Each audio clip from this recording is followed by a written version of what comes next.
colocar. Shalom Aleichem a todos. Tenho certeza que achei a nos abençoar na meditação de sua santa e bendita palavra.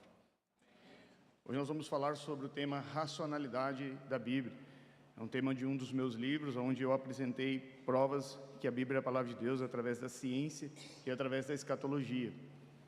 Infelizmente eu não consegui trazer os livros, porque vai chegar na terça-feira, por questão da transportadora, mas eu estarei deixando com o pastor Márcio. Muito obrigado pela recepção, pelo convite.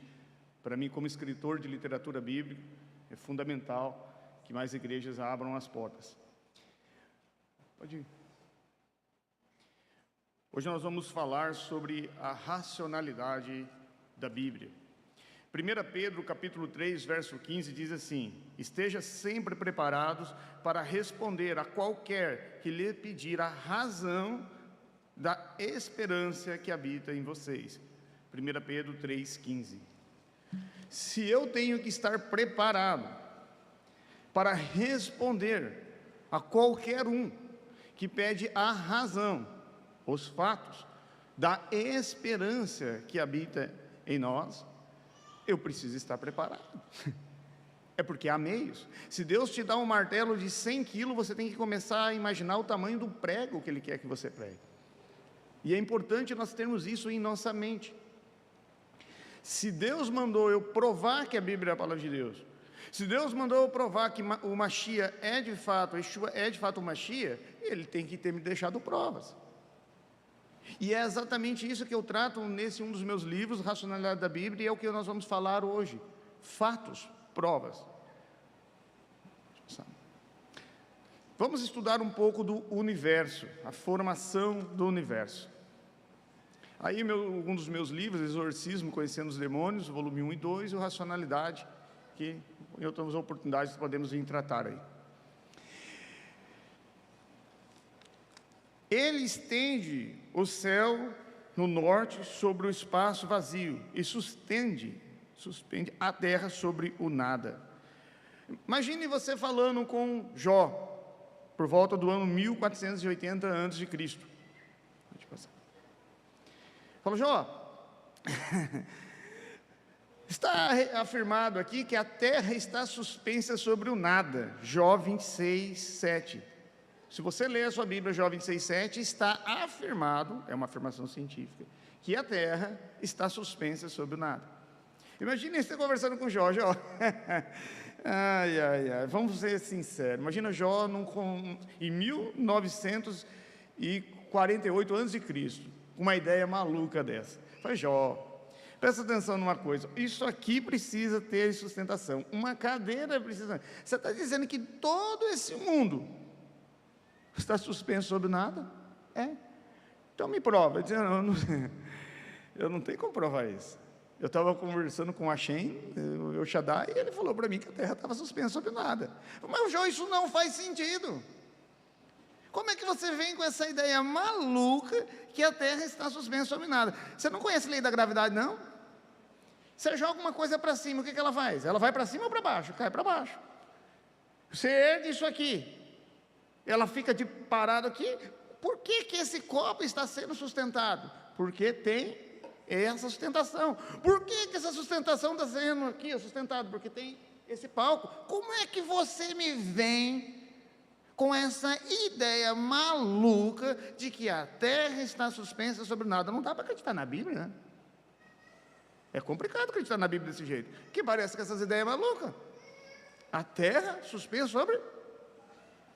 Imagina, Jó ia dizer assim, olha, eu não sei como provar isso, mas quem sabe, lá na frente, a gente consiga, né, arrumar um jeito de provar. Ele seria expulso de qualquer congresso científico da época, com uma ideia maluca dessa. Vamos ver algumas outras ideias de outros profetas. No meu livro Racionalidade da Bíblia, eu coloquei 243 afirmações científicas. Eu achei mais de 500. 243 eu coloquei nesse livro. A minha esposa sempre me diz, amor, deixa um pouco para outro livro. Deixa um pouco para outro livro. Vamos lá? Ele que está assentado sobre o círculo da terra. Isaías 40, verso 22. Imagine bem, Isaías profetizou por volta no tempo do rei Uzias, 723, 740 a.C. Fala, Isaías, como é que você está falando que a terra é redonda, meu amigo? Olha para o mar, olha a linha reta do mar. Deixa eu passar. Olha a linha reta. Você vê que a terra é quadrada. Presta atenção numa coisa, no tempo de Isaías, faria muito mais sentido ele afirmar que a terra era quadrada. Mas no livro de Eclesiastes, no livro de Jó, no livro de Isaías, nós encontramos várias referências na Bíblia afirmando que a terra é arredondada. Como é que eles sabiam disso? Como é que eles sabiam? Fazia muito mais sentido dizer, não, a terra é plana. Mas eles vêm com essa ideia de que a terra é redonda. Pode passar.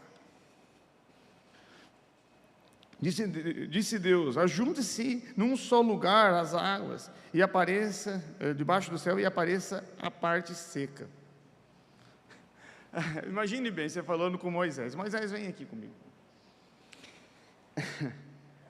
Moisés, você não viveu 40 anos no Egito? Ele falou, vivi. E lá no Egito você não andou de barco, não? Ele falou, andei de barco.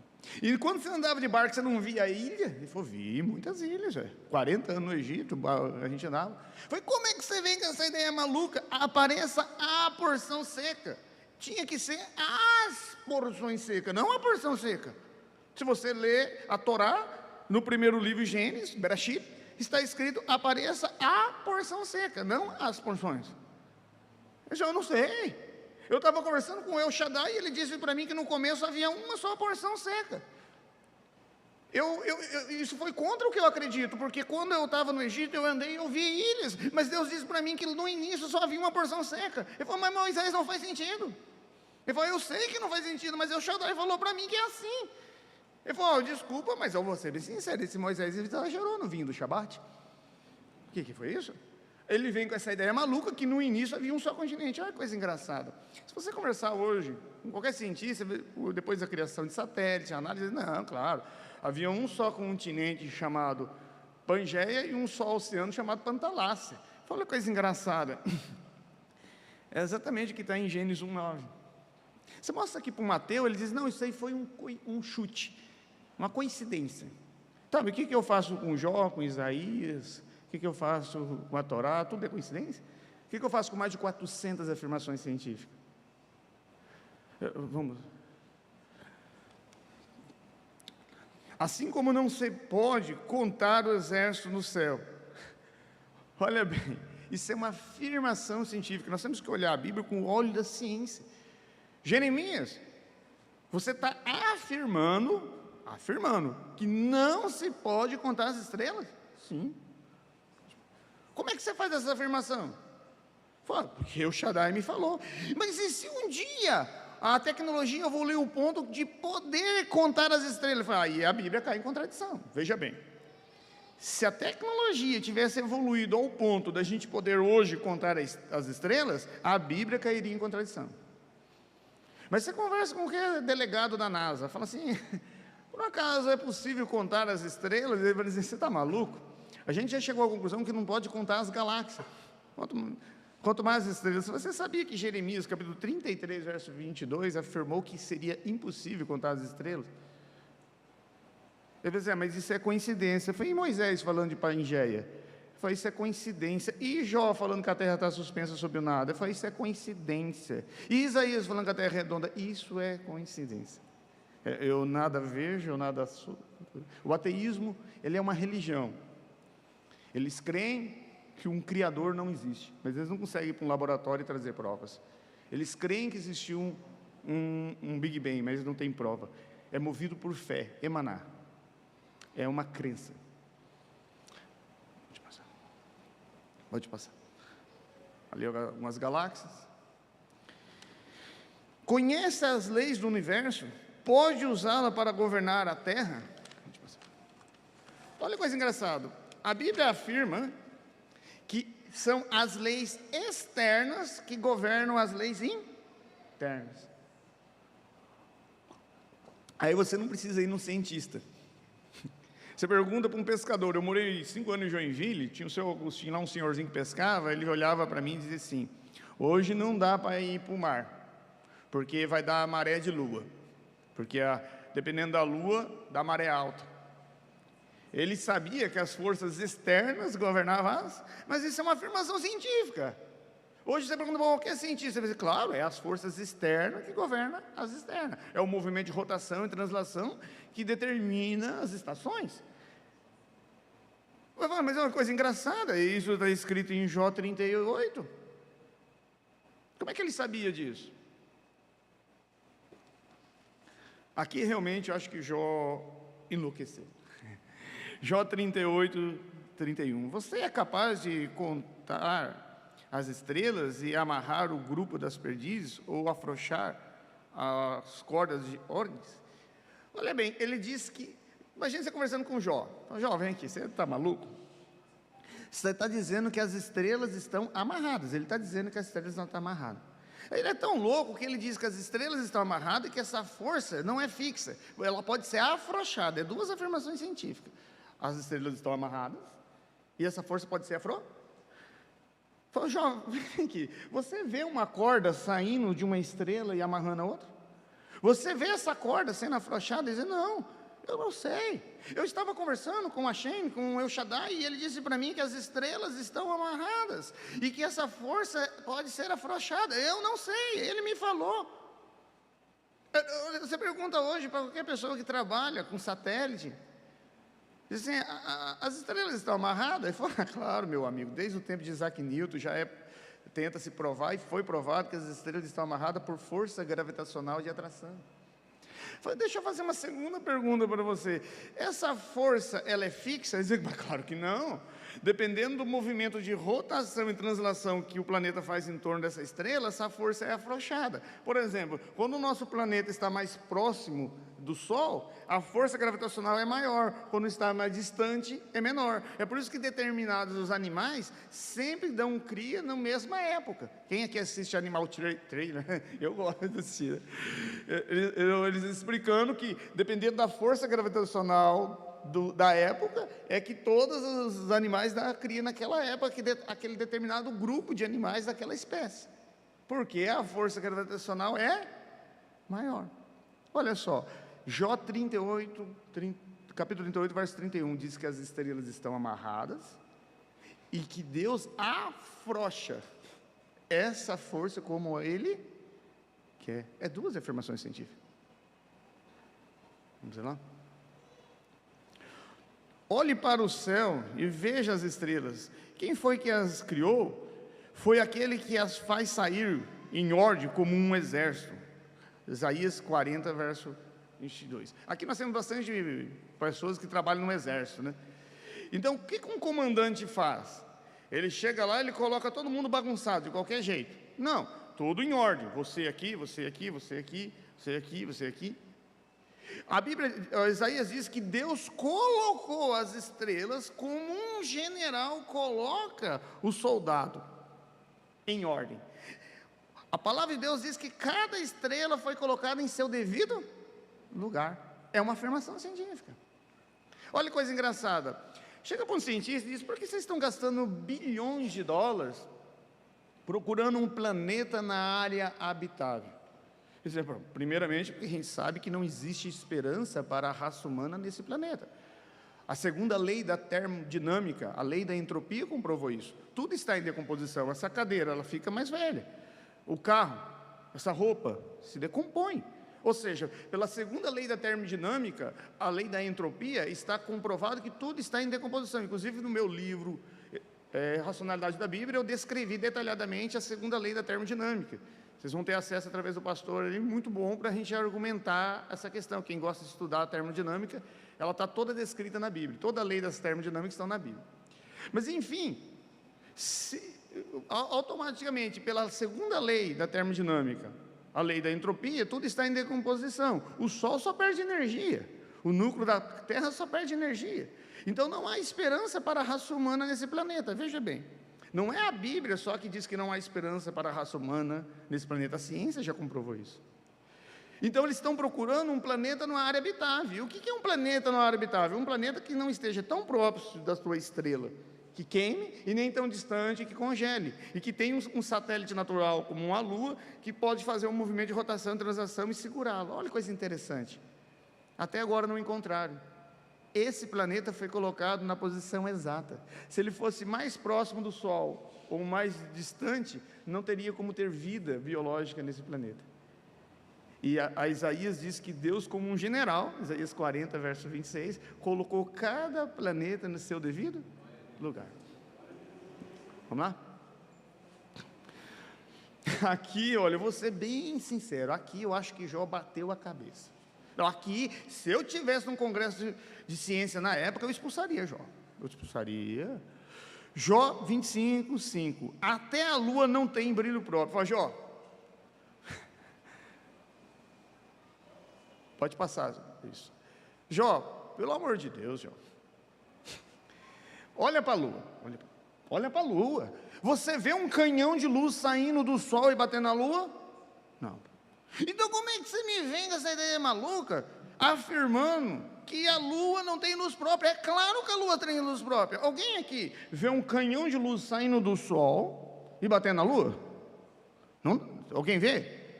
Quando você chega à noite e olha para a lua, não dá para ver que ela tem luz própria? Aí me vem a Bíblia dizendo que ela não tem.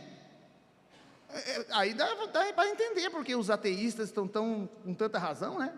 Porque a gente vê que a lua tem luz própria e a Bíblia diz que ela não tem luz própria. É um absurdo.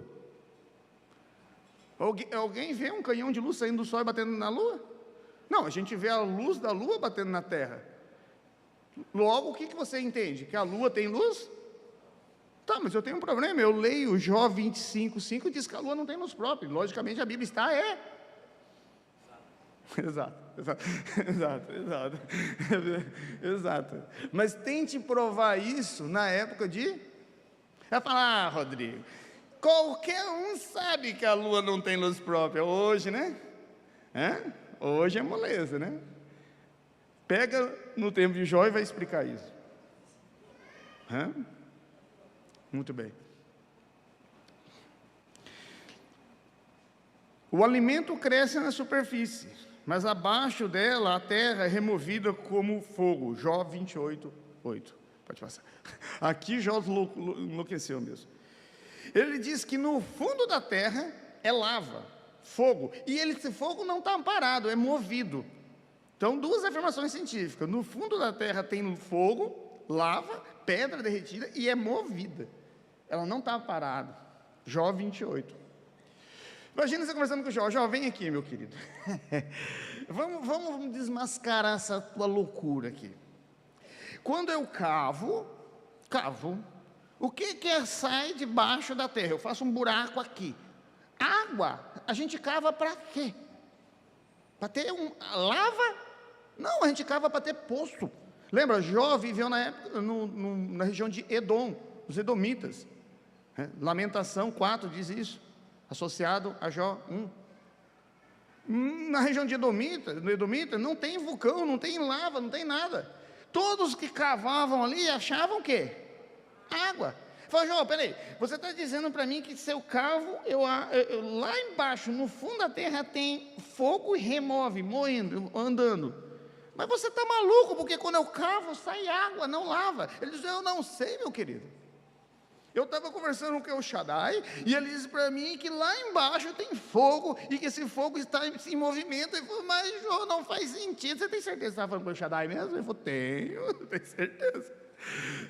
Eu falei, então tá, então nós vamos fazer uma experiência científica. E experiência tem que ser comprovada. Nós vamos pegar aqui alguns escravos, lembra que naquela época de Jó tinha bastante escravos. Nós vamos cavar, eu quero ver se dá lava. Só vai dar água. Eu falei, então, Jó, sinceramente, você pega essa tua ideia e vai embora desse congresso científico que você não sabe nada. Ele seria expulso de qualquer congresso científico. Mas você pergunta para a pessoa, existe lava no fundo da terra? Ele falou, claro, lava que são giradas formando um campo gravitacional, o núcleo da terra. E como é que Jó sabia disso?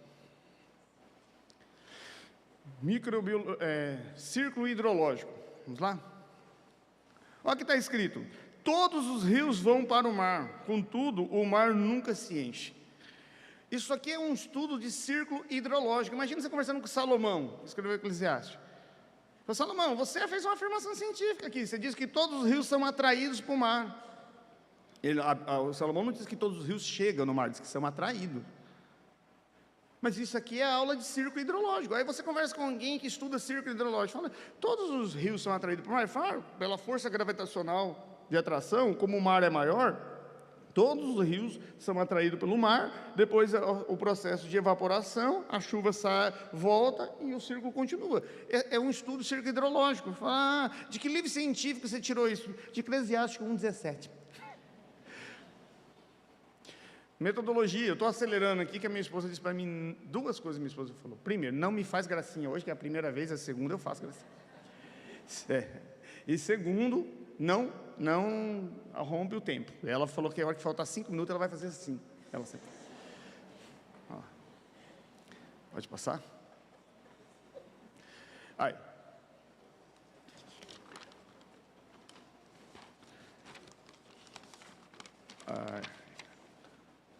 Olha o que está escrito.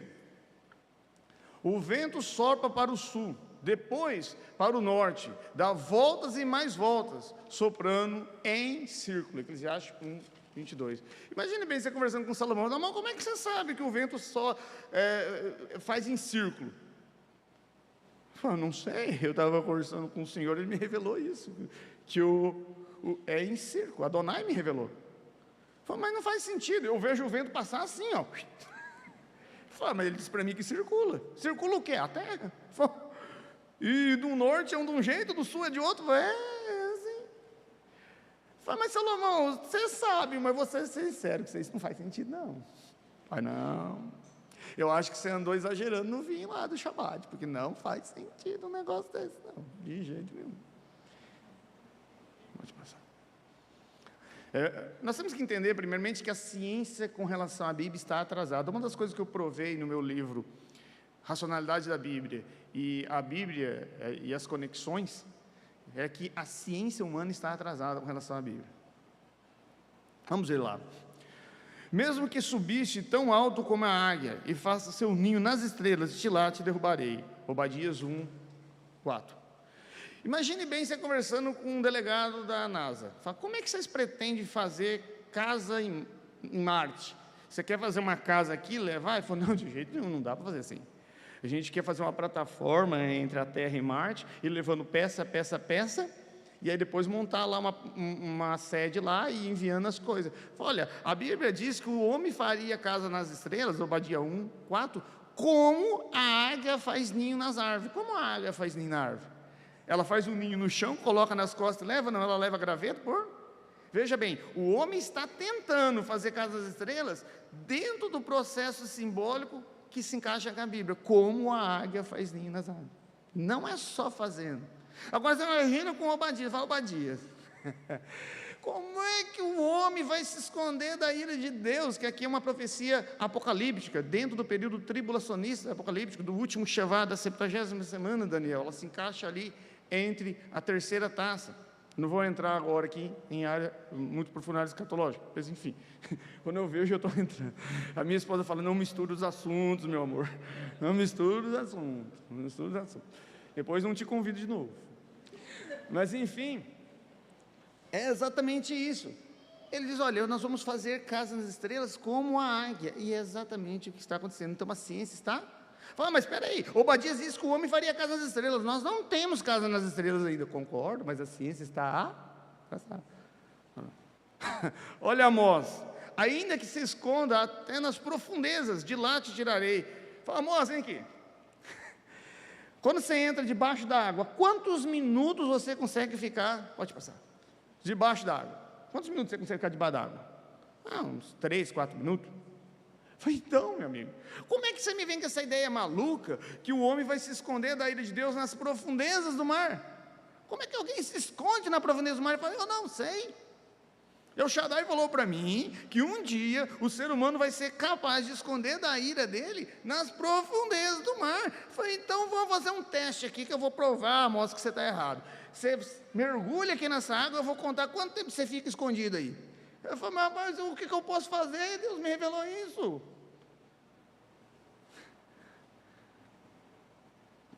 Pode passar. EPIs. Lembra, a ciência em relação à Bíblia está atrasada. Olha o que está escrito aqui. Faça parapeito em torno do terraço, para que não traga sobre vocês culpa. Deuteronômio 22, 8. A Bíblia fala dos EPIs e EPCs. EPIs é equipamento de proteção individual, EPCs é equipamento de proteção coletiva. A Bíblia determinou que quando você fizesse um segundo piso, era obrigatório fazer um protetor. Era obrigado. Se você fizesse essa proteção e a pessoa caísse, a culpa era da pessoa. Mas se não tivesse isso aqui, o sacerdote culpava você. Isso a gente chama de hoje de EPCs, equipamento de proteção coletiva. Pode passar. Quem tocar num cadáver humano ficará impuro durante 7 dias. Números 19, 11. Olha que coisa engraçada. Como o judeu não pode tocar diretamente num cadáver, quando havia uma guerra e morria soldados, o sacerdote mandava que todos os judeus que iam tirar os corpos encapassem a mão com couro para não tocar diretamente no cadáver, porque a Bíblia proíbe. Imagine só os outros povos, olha que imbecil os judeus, ó, não colocam a mão diretamente no cadáver, estão usando esse negócio aí de tal de luva. Imagina você conversando com um judeu, vem aqui, por que quando você vai pegar num cadáver cheio de sangue, você tem que pôr esse negócio de corinha aí na mão, aí não pode pôr a mão diretamente? Ele falou, porque Deus mandou. Eu falei, mas não faz sentido, rapaz, eu ponho a mão aqui e tiro. Ele falou, Deus falou para mim que faz mal. Eu falei, mas esses judeus são burros mesmo, né? Por que tem você pôr a mão num cadáver cheio de sangue, gente? Que morreu ali uns 2, 3 dias, só pegar ali e levar. Agora não, vem aquele idiota do judeu, coloca couro na mão, amarra e diz, meu Deus falou para não pegar diretamente no cadáver, inventa esse negócio chamado luva. Eu não sei para que serve luva. Nós chamamos isso hoje de EPIs, equipamento de proteção mas os judeus já estavam usando isso no deserto, porque Deus mandou.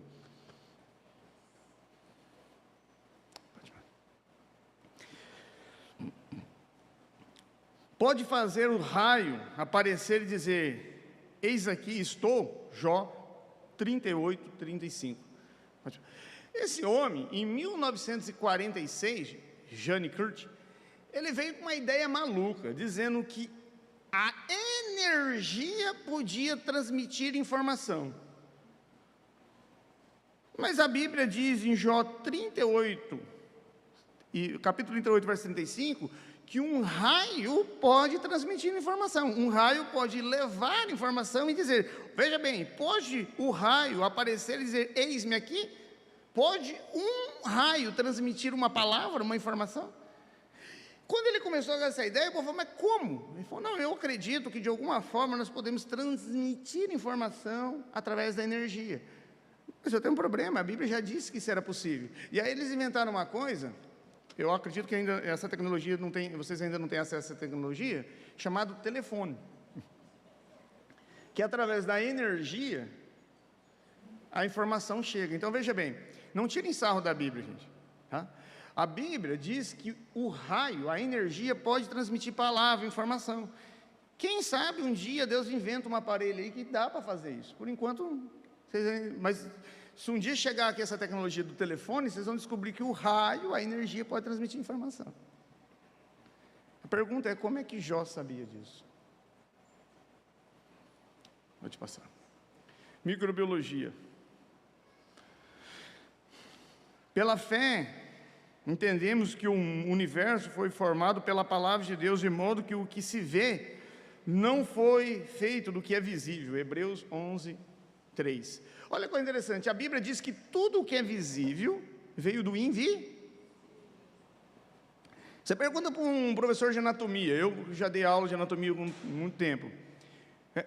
A gente falava o que era, eu ia ensinar o que era músculo. Músculo é junção de fibras de mielina. Se eu colocar uma fibra de mielina aqui, você não vai ver nada. Se eu colocar 1 bilhão de fibras de mielina aqui, vocês não vão ver nada. Se eu colocar 1 quadrilhão de fibras de mielina aqui, talvez vocês comecem a ver alguma coisa. Tudo o que é visível veio do invisível. Isso é do invisível. Pergunta para qualquer pessoa que estuda microbiologia. Se eu chegasse para você e dissesse, um professor de microbiologia, tudo que é visível partiu do invisível, está cientificamente correto? Eu falo, claro, não é o contrário. Eu falo, olha que coisa engraçada, Hebreus 11:3 diz isso, que tudo que é visível veio do invisível. Pode passar. Pode passar. DNA.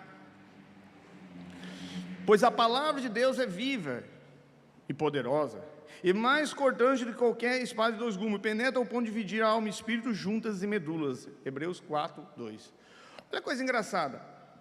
A Bíblia fala do DNA, que diz que o DNA, por quê? O DNA é a informação que habita entre juntas e medulas. Volte lá para nós lá. Olha isso, pode voltar para frente, para frente, para frente. Aí. Ó, a palavra de Deus é viva. A primeira informação que nos dá, que a informação é viva e o DNA é vivo, ela habita entre juntas e medulas. Ele está dizendo que existe informação viva entre juntas e nós chamamos isso do quê? DNA. E nós temos o DNA de Deus. Veja bem, a Bhagavad Gita, a Bíblia do Hindu, o Alcorão, eu tenho tudo isso lá em casa, até já passei estudo sobre o Alcorão, Bhagavad Gita, escritos de Confúcio, não tem nada de um Deus triuno. O único que apresenta um Deus triuno é a Bíblia, a palavra de Deus, só ela apresenta um Deus triuno. E olha que coisa interessante, quando eu vou na matéria, eu tenho a assinatura do quê? Um Deus triuno. O que é matéria? Prótons, nêutrons, elétricos. Ela se manifesta como? Sólido, líquido e gasoso. Eu preciso de altura, largura e profundidade para medir. Nós vivemos de passado, presente e futuro. É lógico que foi um Deus triuno que criou tudo isso. Então o DNA de Deus está na matéria. Vamos falar um pouco de medicina, especificamente. Eu estou acelerando aqui, que meu horário já está acabando, eu vou controlando o meu horário pelo jeito que a minha mulher me olha. Se ela começa a fazer assim, eu já acelero.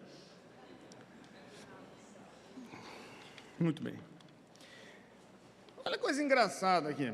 Diz assim: porventura não me derramaste como um leite, e como um queijo não me coalhaste, de pele, carne e tendões não me revestiste? Jó 10:10. Hoje está conversando com Jó. Jó disse: tu não me derramaste como leite. Ele está falando de ejaculação.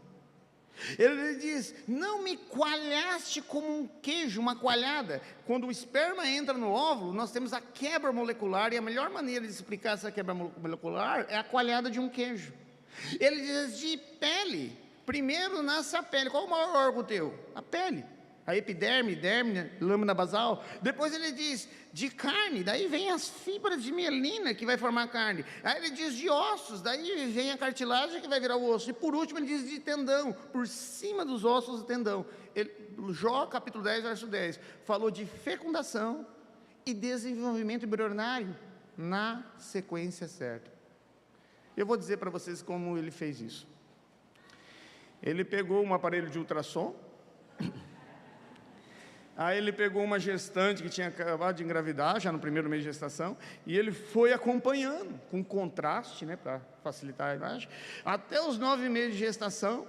E aí depois ele pegou num congresso científico e apresentou essas fases aí, e aí ficou fácil explicar que Deus nos derramou como um leite, nos coalhou como uma coalhada, de pele, carne, osso e tendões nos revestisse. Foi assim que ele fez. Eu só não sei aonde ele comprou esse aparelho de ultrassom, mas eu tenho quase certeza que foi assim. Pode passar. Aí o projeto final pronto. Aqui está um negócio interessante, nós vemos. Algumas afirmações científicas que fez pessoas ridicularizar a Bíblia. E uma delas é o rim. Pode passar. Examine-me, Senhor, e prova-me, esquadrilhe os meus rins e coração. A Bíblia sempre ligou o rim à emoção. E durante muitos anos, a Bíblia foi criticada. Gente, é evidente que você lê os Salmos, sempre a Bíblia está ligando o rim à emoção. Nós sabemos que o rim não tem nada a ver com a emoção. Então, se a Bíblia liga o rim à emoção, e nós sabemos que o rim não tem nada a ver com a emoção, a Bíblia está errada. Olha que coisa engraçada. Nós descobrimos, através da glândula suprarrenal, uma substância, hormonal, o HCTH, que é liberado agindo na hipófise, que é o que mais controla a parte emocional. Por isso que uma pessoa que precisa de alisar, ele já tem que entrar com antidepressivo. O rim está mais ligado à parte emocional do que o coração, porque o coração é só uma junção de fibras de mielina, miocardiana, que contrai quando o excesso de adrenalina bate, mas o rim está ligado diretamente à emoção. E olha que engraçado, os salmos sempre apontam que o rim está ligado à emoção mais do que o coração. Mas se você tentasse explicar isso na época de Davi, você ia ser o quê? Ridicularizado. O que rim tem a ver com a emoção? Fala, calma, lá na frente vão descobrir, através dos endocrinologistas, a glândula suprarrenal, o HTG, que vai liberar, que vai agir na hipótese para poder provar o que está nos Salmos. Olha que coisa engraçada. Pode passar. Então, primeira coisa, nós podemos provar que a Bíblia é a palavra de Deus através da ciência. Mas será que é só através da ciência que nós podemos provar que a Bíblia é a palavra de Deus? Não. No livro meu, Racionalidade da Bíblia, 50% é dedicar que a Bíblia é a palavra de Deus através da ciência e outros 50% através da profecia. A escatologia. Se bem que o nome escatologia é um nome que eu não concordo muito. Escatologos é o estudo do futuro. Na verdade, nós não estudamos só o futuro, nós estudamos profecias que já se cumpriram, profecias que estão se cumprindo e profecias que vão se cumprir. Não se baseia só em estudar profecias do futuro. Mas enfim...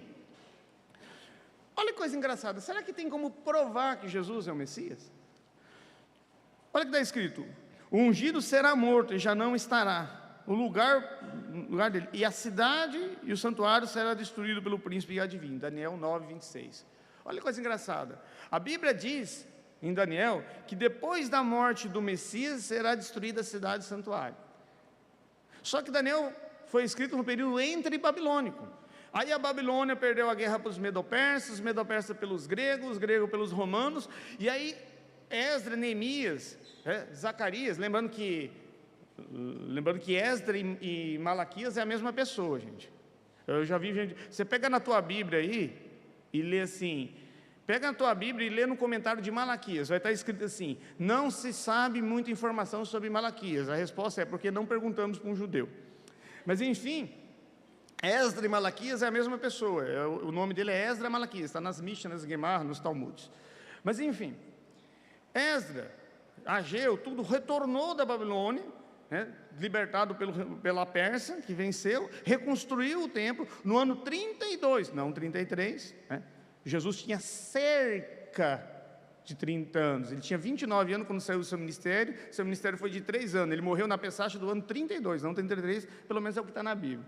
Então, no ano 32, o Messias morre, e aí, no ano 69 para 70, o imperador Tito destrói o templo e o santuário. Olha que coisa engraçada, a Bíblia diz que depois da morte do Messias, será destruída a cidade e o santuário, Daniel 9, 26. Jesus morre no ano 32, em 69 para 70, a cidade e o santuário é destruído. E hoje você foi em Israel, Jerusalém, você tem as pedras lá para comprovar. Pode passar. É aquilo que o Messias falou, né? Se eles se calarem, as pedras, a arqueologia é as pedras falando. Muito bem. Malaquias, quem que é Malaquias? Eu sei que você já sabia que vocês são batistas. Malaquias 3:1. Então, de repente, o Senhor que você busca virá para o templo. O mensageiro da aliança, aquele que você deseja, virá, diz o Senhor. Olha que coisa engraçada. Malaquias, Ageu, Zacarias foram os profetas do pós-babilônico. Ou seja, eles saíram do cativeiro babilônico e estavam reconstruindo o templo. Imagina você conversando com Esdras, Malaquias. Esdras, Malaquias, vem aqui. Você falou aqui que o Messias vai entrar nesse templo.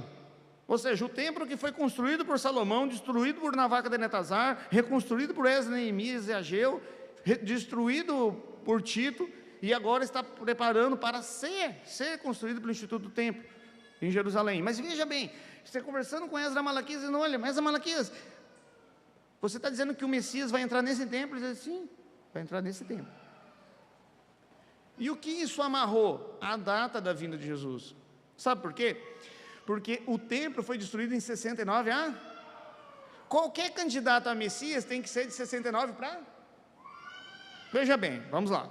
Se o Messias verdadeiro, pela profecia, tinha que entrar no segundo templo, e o segundo templo foi destruído em 69 para 70, qualquer candidato a Messias tem que ser de qual data? De 70 para baixo. Vocês entenderam isso, gente? Sim, não ou talvez? Sim, obrigado. Então, é simples. Qualquer pessoa que aparecer dizendo ser o Messias, fala, você está com 2000 anos de atraso, hein? Porque você tinha que ter entrado no tempo que foi destruído há 2000 anos atrás. Isso amarrou a data. E quem que entrou lá com 12 anos ensinando a Bíblia, fazendo o bar mix dele? Jesus. Gente, bar não tem nada a ver com bar, não. Tá? Bar mix é que se torna filho da Torá na cultura judaica. Daqui a pouco já sou disciplinado aqui. Muito bem. Eu já aconselhei o pastor lá como fazer as coisas na boda judaica. Aconselhado. O judeu ele é assim, o judeu pastor, quando tem alguma ovelha que não tem jeito e fica dando cabeçada nas outras ovelhas, o pastor castrava aquela ovelha e resolvia o problema, ela parava. Eu já orientei ele para... Ele gostou muito, disse que vai adotar essa tática. Olha que coisa interessante, será que o Jesus nasceu assim? Nasceu, eis-me aqui em qualquer lugar. Miqueias, que foi contemporâneo ali de Isaías, mais de 700 anos antes de Cristo, diz o seguinte: e tu, Belém Efrata, embora seja pequena entre os clãs de Judá, de ti virá de mim aquele que há de governar em Israel, de cujas origens são desde os tempos eternos. Olha bem, a profecia de Miqueias diz que o Messias nasceria no país de Israel, mas tinha que ser no estado de Judá, e tinha que ser na cidade de Belém, mas tinha que ser no bairro Efrata. A palavra hebraica ali é Bet-Lesh, Belém, Efrata, frutífero, Bet-Lesh, Belém, Efrata. Então, mais de 700 anos, a profecia diz que o Messias nasceria no país de Israel, no estado de Judá, na cidade de Belém, no bairro. Mas será que é só isso? Pode passar. Ali é a localização, o país de Israel, o estado de Judá, o bairro Efrata. Vamos lá? Olha que coisa engraçada. Assim morreu Raquel e foi sepultado junto ao caminho para Efrata, Belém, Gênesis 35, 9. Então qual é o nome da rua? Raquel morreu ali e até hoje a tumba de Raquel é no caminho de Efrata. E aquela rua chama Raquel, a matriarca. Então, em que país o Messias nasceria? No país de Israel. Em que estado? Judá. Em que cidade? Belém. Em que bairro? Efrata. Qual o nome da rua? Raquel. Mas isso também não é bom o suficiente. Imagina bem, eu chego lá em Israel, falo, quero saber onde fica aqui o território de Judá. Fala ali. Quero saber onde fica o bairro, a cidade de Belém, aqui. O bairro Efrata. Agora eu gostaria de ir na rua Raquel, aqui. É só isso? Eu tenho dislexia, eu me perderia. Se vocês me soltarem aqui, não, estou falando sério, eu me perderia.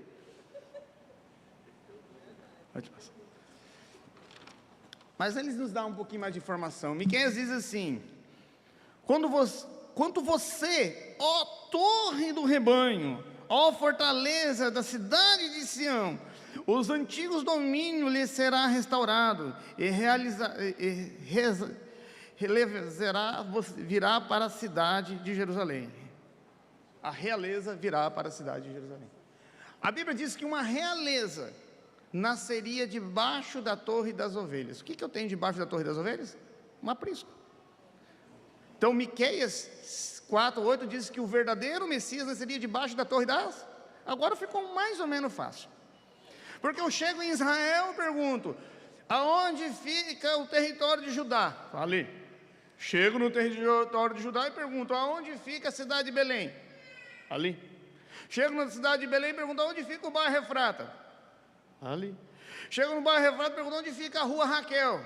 ali. Chego na rua Raquel, procuro uma torre das ovelhas. Aí eu tenho um problema sério. Porque se criava muita ovelha. Aí eu estou na rua Raquel, aquele monte de torre de ovelha, aquele monte de aprisco. Como é que eu vou saber em qual aprisco o Messias vai nascer?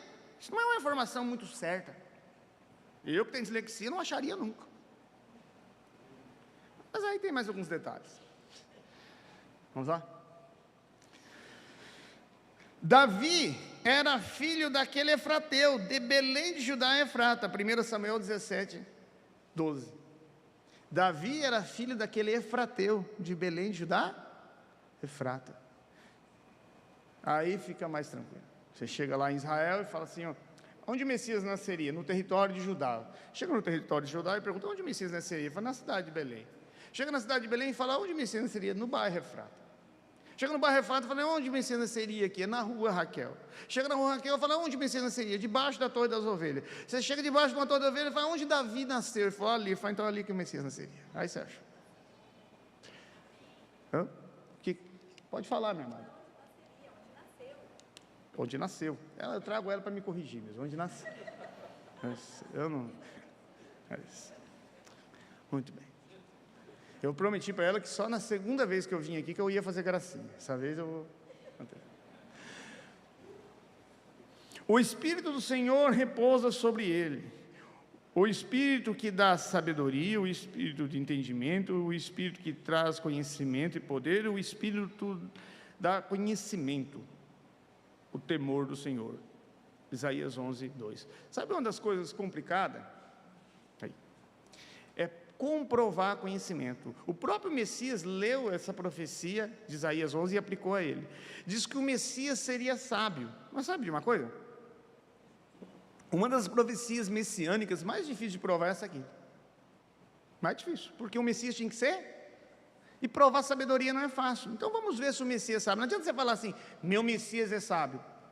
Esteja preparado para dar razão da esperança que habita em vós. Fatos. É por isso que vocês todos vão comprar o livro Racionalidade da Bíblia. E esperar quando eu vim aqui, já autografar, como um bom judeu, o autógrafo vai ser no máximo R$100. Judeu sabe que não deixa herança para o filho. Antes de morrer ele vende parcelado. E se ele tem um amigo que vale ouro, ele aproveita quando o ouro estiver alto e vende também. Muito bem, shalom só assim. Só, nada de shalom assim. Meu pai, você falava para ele assim, pai, dá R$10, ele fala, toma 4 e dá um para sua irmã, para ela não vir pedir. Muito bem. Para comprovar a sabedoria não é fácil, mas vamos tentar provar isso. Todas as vezes que os fariseus e os saduceus tentavam fazer Jesus cair em contradição, eles saíam envergonhados, eles armavam. Por exemplo, eles pegaram uma mulher adúltera e falaram assim, vamos colocar uma mulher adúltera nos pés dele. E essa pegadinha, ele não pode ser tão inteligente que vai sair. E vamos dizer para ele o seguinte, a lei de Moisés manda apedrejar. O que tu diz? Se ele falar apedreja, nós acusamos ele de não amar o próximo como a ti mesmo. Se ele falar não apedreja, nós acusamos ele de ser contra a lei de Moisés. Essa daí, ele não é tão inteligente que sai. Catou uma mulher em adultério, colocou no pé dele, e ainda acusamos ele de mandar apedrejar só a mulher, que tinha que ser apedrejada a mulher e o homem. Por que a gente não aplica essa lei hoje? Porque não ia ter pedra suficiente, claro. Mas enfim... Onde é que achar tanta pedra, né, gente? No Paraná tem bastante pedreira, mas aqui não. Mas enfim, colocaram uma mulher adúltera no pé dele, perguntaram, e aí? A lei de Moisés manda apedrejar. O que tu diz? Ele diz, aquele que nunca pecou pode tirar a primeira pedra. Não tinha nenhum batista ali para tirar a primeira pedra. Agora, o que aconteceu depois? Vamos fazer um teste, vamos perguntar para ele se é lícito pagar imposto para César. Essa daí, ele não é tão inteligente. Não, ele não pode ser tão inteligente assim. Se ele falar que é lícito pagar imposto para César, nós acusamos ele de ser a favor dos cobradores de imposto, que está matando o povo judeu. Você vê que em 2000 anos nada mudou, né? O que aconteceu em plena pandemia do Covid? Taxa do lixo criada. Mas enfim, nada mudou. Mas enfim... se ele falar, paga, nós acusamos ele de ser a favor dos cobradores de... Se ele falar, não paga, nós acusamos ele de ser contra César. Essa daí ele não vai ser tão inteligente. Ele vai falar, paga ou não paga. catou e falou assim: Jesus, é lícito ou não é lícito pagar imposto para César? Diga-nos. Ele falou assim: me traz uma moeda lá. Como um bom judeu, ele está doido atrás de uma oferta, né? Porque olha, se tem uma coisa que um judeu não recusa, é uma oferta. Não, isso aí não. Aí ele deve estar querendo uma oferta, né? Catou a moeda e veio. E aí? Ele falou: de quem que é a imagem aí? Ele falou: a imagem aí é de César. Ele falou: então dê a César o que é de César e dê a Deus o que é de Deus. E ele saiu. Então, eu poderia passar aqui até a noite provando respostas sábias de Jesus. Então, nós podemos dizer que essa profecia se cumpriu? Sim.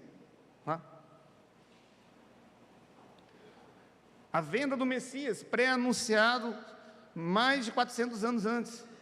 O profeta Zacarias, ele disse: se acha melhor assim, pague os meus salários, se não, pague. Então, eles me deram 30 moedas de prata. Zacarias 11, 12. A Bíblia diz que o Messias seria vendido por 30 moedas de... Ele não podia ser vendido por 29, não podia ser por 30 de ouro. Se nós continuarmos estudando essa profecia, diz que o homem que traísse o Messias não ia usar essa moeda, ia jogar, ia ser comprado um campo. E tudo que a profecia descreveu, ocorreu. É a precisão da palavra profética. Nós não achamos que Jesus é o Messias, nós temos provas disso. Mas ele foi transpassado por causa da nossa transgressão, moído pelas nossas iniquidades. O castigo que nos traz a paz estava sobre ele, pelas suas pisaduras somos sarados. Isaías 53, 5. Você mostra aqui para um judeu ortodoxo, lembrando, gente, não é assim: os judeus recusaram o Messias. Não é o que a Bíblia diz. Salmo 118, 22. Salmo 118, 22 diz: a pedra que os construtores recusaram se tornou a principal pedra angular. A pedra que os construtores não é todos os judeus. Os construtores é a liderança de Israel. Paulo era um judeu, Pedro era um judeu. Então não é todos os judeus que recusaram o Messias. A pedra que foi recusada por todos, não, porque quem é os construtores? É todo Israel? Não, é a liderança. O verdadeiro Messias seria recusado pela liderança de Israel, não por todo Israel. E não foi recusado por todo Israel. Quem era Paulo? Qual foi a primeira pessoa a morrer como mártir para os judeus? Estevão. Muito bem. Mas se você mostra isso para um judeu que não aceita Jesus como Messias, um ortodoxo, por exemplo, ele vai dizer assim: não, meu rabino falou que isso não se aplica ao Messias. Mas está aqui, ele será transpassado pela nossa transgressão e moído pela nossa iniquidade. Ele fala: não, mas meu rabino falou que Isaías está falando dele mesmo. Ele fala: mas eu tenho um problema. Isaías 53 fala de um ser santo que morreria pelos nossos pecados. E em Isaías capítulo 6, verso 2, Isaías diz: eu sou imundo. Ele fala: não, mas meu rabino também falou que tem uma outra opção, que pode ser que está falando do povo de Israel. Eu falo: mas tem um outro problema. Isaías capítulo 1, verso 22, verso de 4 a 22, diz, 4 a 14, diz que o povo de Israel, da cabeça aos pés, era só pecado, só ferida. Não se encaixa. Eles olham o negócio seguinte: meu rabino falou que não está falando de Jesus e não está falando. Eles decidiram que Jesus é o Messias. E estão condenados sem o Messias. Mesmo usando o talit, teli, quepá, com a Torá debaixo do braço. É 1 tonelada de religiosidade, mas nenhuma grama de fé verdadeira. Veja bem, ninguém nunca foi salvo pela lei. Imagina, o que está escrito em Êxodo 25, 7? Êxodo 25, 7, Moisés lê a lei para o povo. Quando ele acaba de ler a lei, o povo diz: tudo que falou o Senhor faremos e obedeceremos. O que Moisés falou? Beleza, é assim que se paga pecado? Não, Moisés sacrificou o cordeiro, catou o sangue e diz: eis o sangue da propiciação. Imagine você conversando com uma pessoa da antiga aliança, no tempo de Moisés e Arão. Você é o filho e está indo com o seu pai, e ele está com um cordeiro de um braço. E aí você fala assim: papai, nós guardamos o Shabat, papai, nós guardamos a lei, por que você está levando esse cordeiro para ser sacrificado? Ele diz: porque a lei não pode pagar o meu pecado, meu filho, só o sangue desse cordeiro. Nunca ninguém foi salvo por obedecer a lei. Não tente comprar aquilo que Deus não colocou à venda, a salvação não está à venda.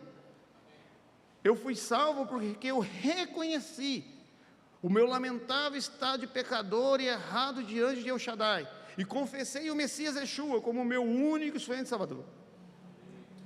E depois evoluí e me tornei um batista. Muito bem. Então, você conversa com um judeu que recusou o Messias. Não adianta, ele colocou na mente. E eu vou dizer uma coisa para vocês: quando vocês forem evangelizar um judeu, nada de ficar mostrando profecia de Miqueias, profecia dos Salmos, profecia. Não, fala para ele que a salvação é de graça ele aceita. Fala, rapaz, por que você não me falou no começo? Aí fica essa enrolação de profecia. Fala assim, é de graça, meu filho. Não, não é. A mulher fez assim. É assim, ela começa dizendo assim, seu história horário, ela faz assim. Assim quer dizer que eu durmo no sofá. Assim é na casinha do cachorro. Pode passar. Então, sim,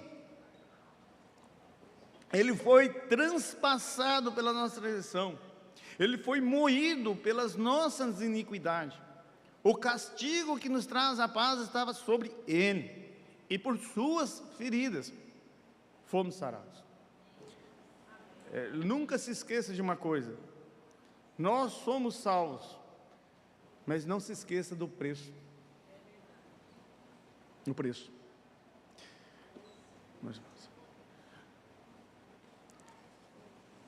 Cães me rodeiam, um bando de homens mal me cercam, transpassam-me os pés e a mão. Imagina você conversando com um judeu ortodoxo, fala para ele assim, ó, Salmo 22:15 diz que seriam transpassados os pés e a mão.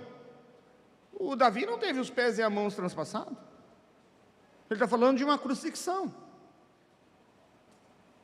Ele fala, não, meu rabino falou que isso aqui não é literário, não é literalmente. Parece que você está falando com um calvinista. Não é literalmente isso, é figurativo. Quando está falando de Jerusalém, não é Jerusalém, o Monte das Oliveiras não é o Monte das Oliveiras, é tudo figurativo, tudo figura. Agora, observe bem dentro do mesmo salmo. Pode passar. Dividiram as minhas roupas entre si e tiraram sorte sobre as minhas vestes. O Salmo 22 diz que esse homem teria o pé e a mão transpassados, e que suas vestes seriam divididas. Ele não pode estar falando de Davi. Cães me cercam, um monte de homens malfeitores, transpassam-me os pés e as mãos, dividem as minhas roupas e lançam sorte. Isso se aplica a Davi? Os ortodoxos vão dizer para a senhora, na Mishnah Gemara, nos Talmud, diz que aplica a Davi e é simbólico, não é literário e pronto. Mas não é o que está na Bíblia. Então, eu gostaria de encerrar lembrando a todos aqui, que nós precisamos provar que a Bíblia é a palavra de Deus. Nós precisamos apresentar fatos. Hoje, muitos jovens, especialmente, ficam no banco da igreja anos e anos.